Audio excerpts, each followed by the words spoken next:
చాలాసార్లు నేను హీరోయిన్ అవ్వలేదని ఏడ్చాను. చిరంజీవి గారి సినిమా దొరకలేదని సెకండ్ టైం ఏడ్చాను నేను.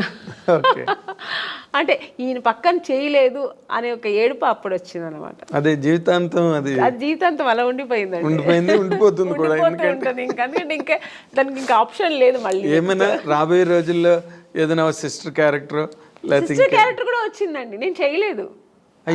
స్టేట్ ఎవరు మన ఖుష్బు గారు చేశారు. ఏ సినిమా అనేది? స్టాలిన్ నాకు అడిగారు అనమాట.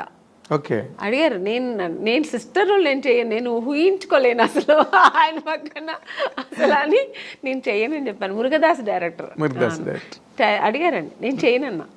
ఎందుకంటే నాకు చిన్నప్పటి నా డ్రీమ్ హీరో ఆయన, నేను అసలు చేయలేను అని చెప్పాను. అన్నయ్య అని పిలవడం చాలా కష్టం. అసలు నా వల్ల కాదు, ఆ ఇమాజిన్ కూడా చేయలేను. నేను నా డ్రీమ్ హీరో అలాగే ఉండిపోని నేను చేయనని చెప్పేసా. అప్పుడు చాలా గ్రేట్ డెసిషన్ అది. నిజంగా నేను చేయలేదు. Great decision. అవును, గ్రేట్ డెసిషన్. కన్విక్షన్. అస్సలు నేను కుదరలేదు, నీకు కుదరదు అన్నాను. చాలా ఒక 10 times ఫోన్ చేశారు, నేను చేయనని చెప్పాను.